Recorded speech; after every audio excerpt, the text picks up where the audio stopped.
of their murid, their student, while journeying towards the path of evolution.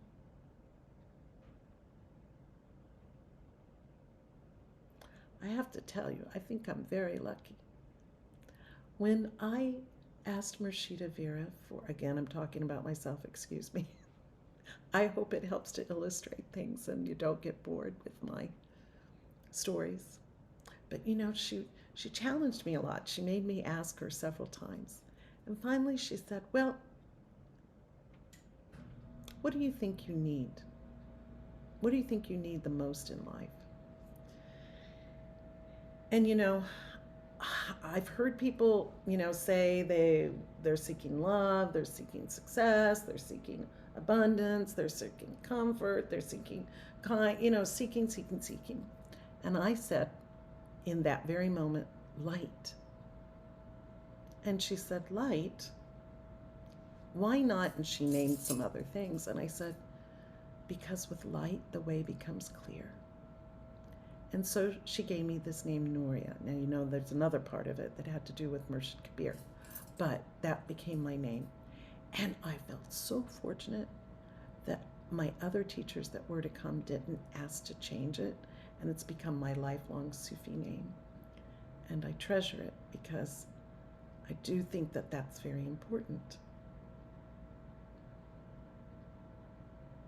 Light, divine light.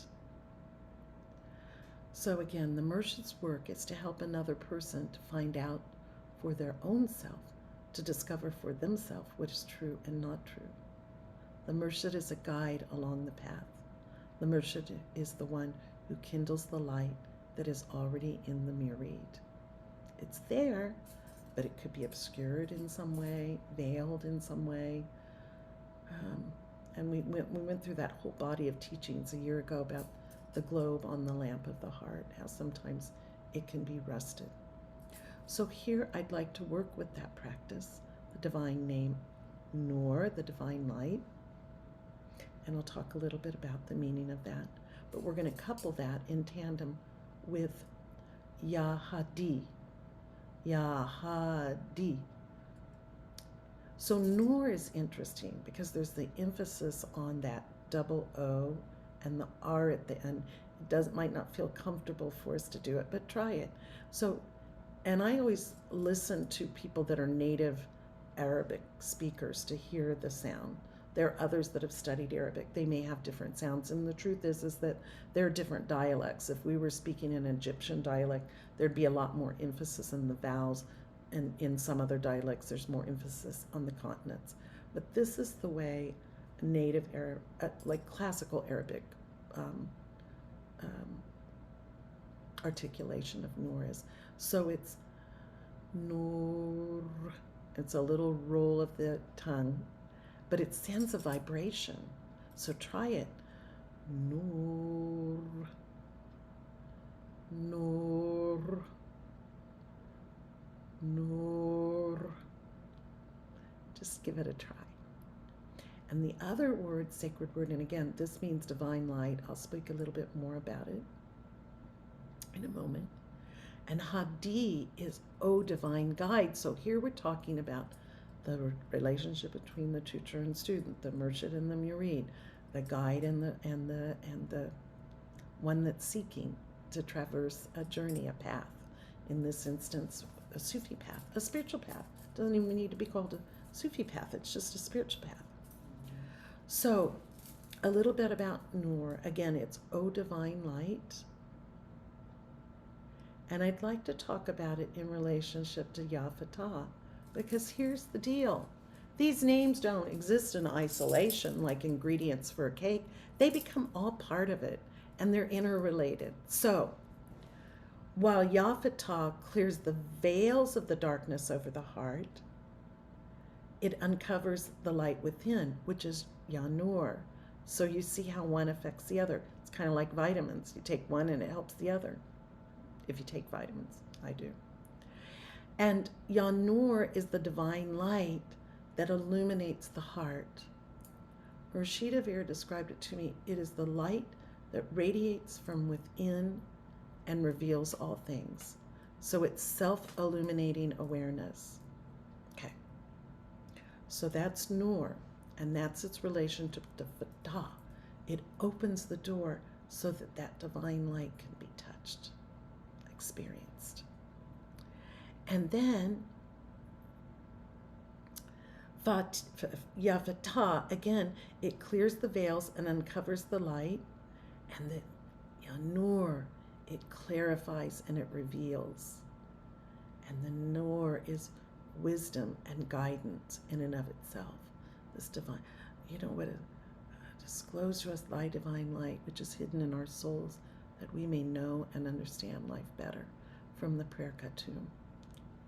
Yeah, Murshid knew this. He got it, and he told us it in Arabic, and he told us it in Urdu, and he told us it in other languages and in Sanskrit, and then he told us it in English. So he's telling us again and again. Now, Ya Hadi.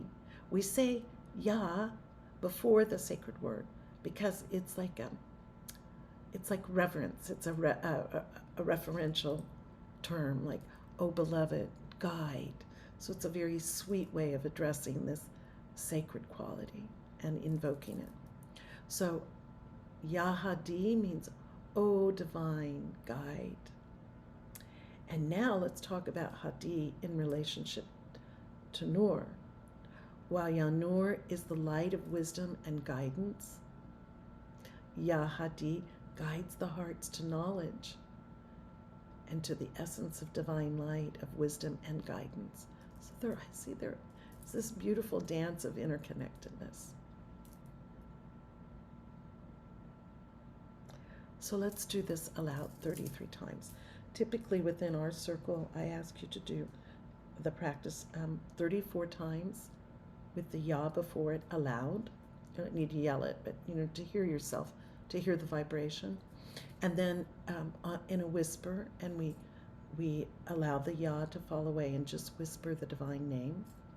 And then that would be 34 times. So 34 aloud, 34 in a whisper, and 33 silently within, trying to hold the quality of the vibration. Feel it in the atmosphere, both inwardly and outwardly. So it becomes more and more subtle. Okay. But for this purpose, we're going to say it aloud 34 times. 33, actually. Let's do 33. These numbers are significant. They have their own meaning. But by working with them, you'll discover it. Okay. Remember, Ya Nur, a little r at the end. Let that vibration happen. And then Hadi. Ha is interesting because a lot of times you'll feel the ha, it's down here. But this is like, almost like the Hadi is like in the dome of the palate. So you're kind of holding that sound up. See if you can try to work with this, because it does certainly do different things physically and in a very subtle way to our more subtle bodies, the centers, the cells even. You could think of each cell saying Ya Nur and radiating light, and you could see each cell, like the top of it, going Ya Hadi. Try it. Ya Nur, Ya Hadi.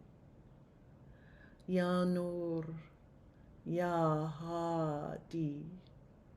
Ya Nur, Ya Hadi. Ya Nur, Ya Hadi. Ya Nur, Ya Hadi. Ya Nur, Ya Hadi. Ya Nur, Ya Hadi. Ya Nur, Ya Hadi. Ya Nur, Ya Hadi. Ya Nur, Ya Hadi. Ya Nur, Ya Hadi. Ya Nur, Ya Adi.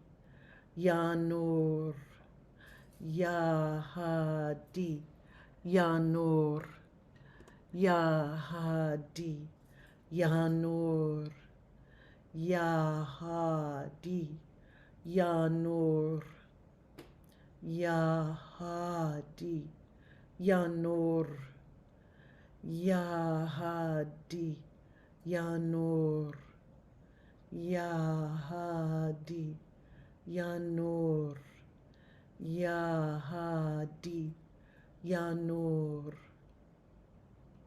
Ya Hadi, Ya Nur, Ya Hadi, Ya Nur, Ya Hadi, Ya Nur, Ya Hadi, Ya Nur, Ya Hadi, Ya Nur, Ya Hadi, Ya Nur, Ya Hadi, Ya Nur, Ya Hadi, Ya Nur, Ya Hadi, Ya Nur, Ya Hadi.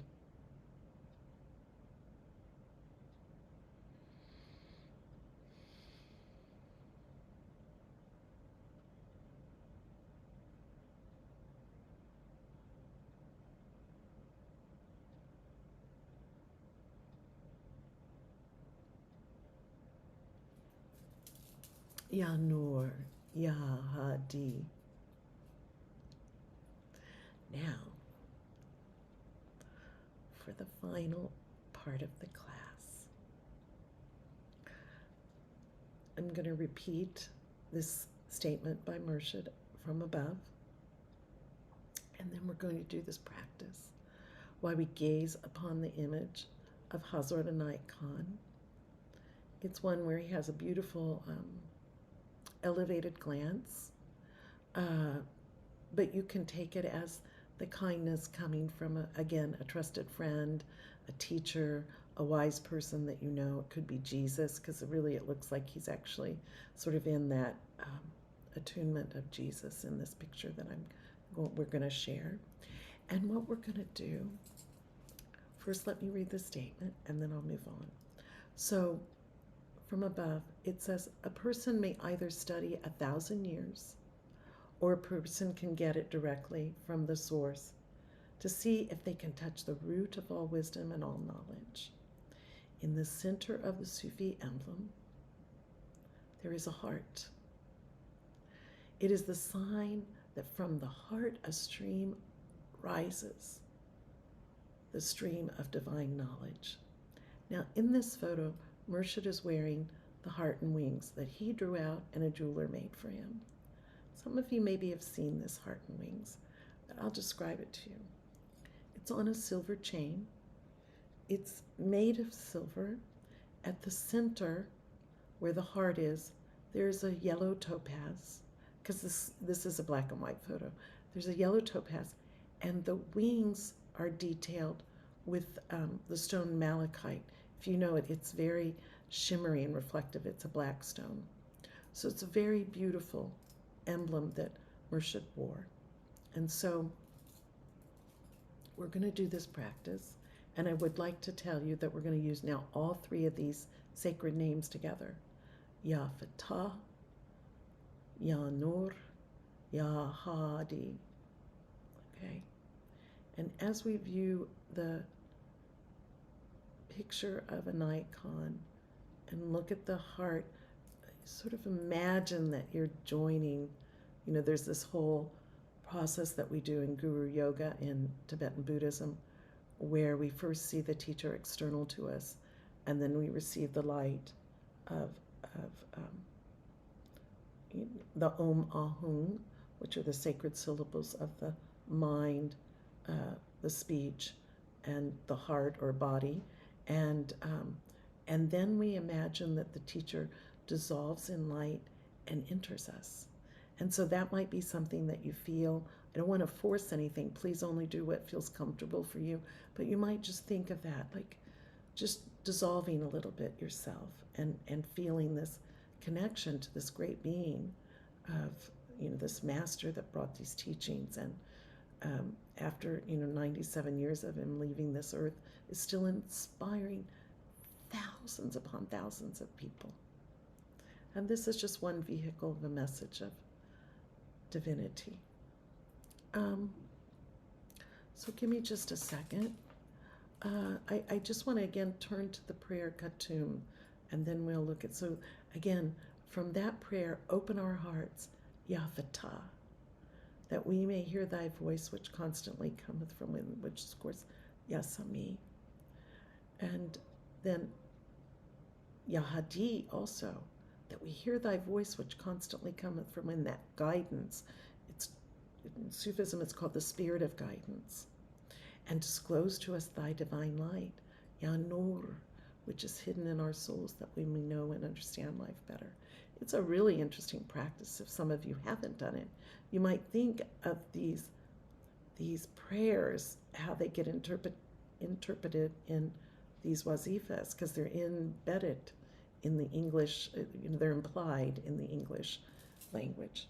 So if you just give me a moment, I will share my screen with you, and then the picture of Murshid will appear.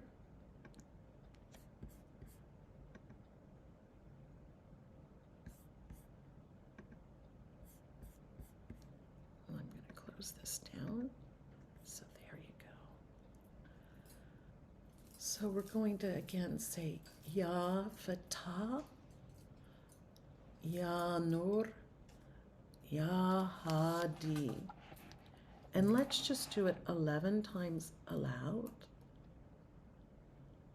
And then we'll take it to a whisper, and then silently gazing, and see what the message is for you. Feel that presence of the most loving being, and notice that heart and wings. Let it be emblazoned across your chest. And those are Murshid's amber prayer beads, his mala, that you see also around his neck.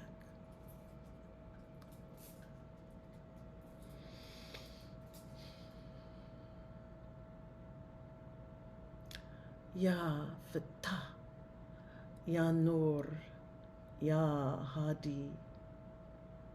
Ya Fatah, Ya Nur, Ya Hadi. Ya Fatah, Ya Nur, Ya Hadi. Ya Fatah, Ya Nur, Ya Hadi. Ya Fatah, Ya Nur, Ya Hadi. Ya Fatah, Ya Nur, Ya Hadi. Ya Fatah, Ya Nur, Ya Hadi. Ya Fatah, Ya Nur, Ya Hadi. Ya Fatah, Ya Nur, Ya Hadi. Ya Fatah, Ya Nur, Ya Hadi. Now whispering. Ya Nur. No. Ya Fatah, Ya Nur, Hadi. Fatah, Nur, Hadi. Fatah, Nur, Hadi. Fatah, Nur, Hadi. Fatah, Nur, Hadi. Fatah, Nur, Hadi. Fatah, Nur, Hadi. Fatah, Nur, Hadi. Fatah, Nur, Hadi. Fatah, Nur, Hadi. Fatah, Nur, Hadi. And then silently.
Take a few more minutes to breathe in this atmosphere of the sacred words and this glance, this living presence. And does Murshid have a message for you?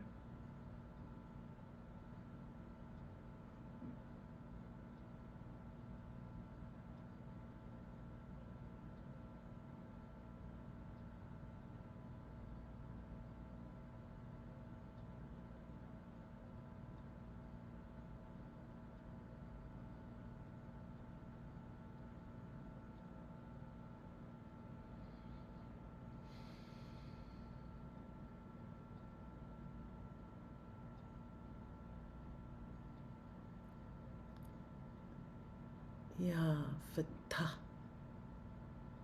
Ya Nur, Ya Hadi.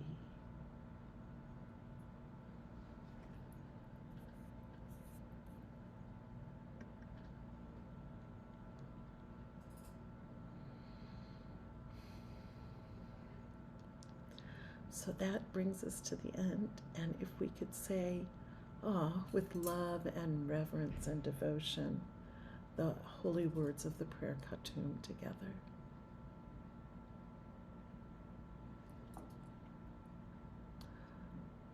O thou who art the perfection of love, harmony, and beauty, the Lord of heaven and earth, open our hearts, that we may hear thy voice, which constantly cometh from within.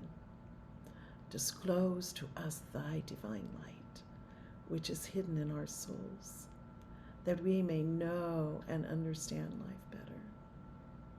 Most merciful and compassionate God, give us thy great goodness. Teach us thy loving forgiveness. Raise us above the distinctions and differences which divide. Send us the peace of thy divine Spirit, and unite us all in thy perfect being.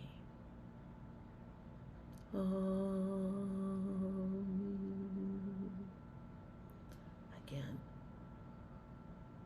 blow the light of these sacred syllables into the palms of your hands and feel that light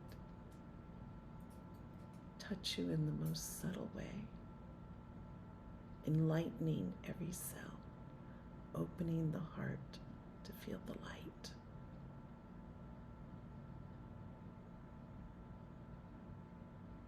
And of course we ask if there's been any merit, any goodness in this gathering. And of course we know the goodness comes from Murshid's words. We ask that this benefit all beings.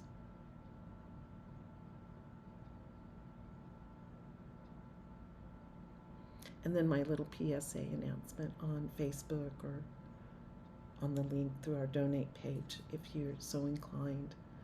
It keeps the lights on, so to speak. It keeps the website running. It keeps everything moving so we can have these gatherings at base for our Zoom and etc.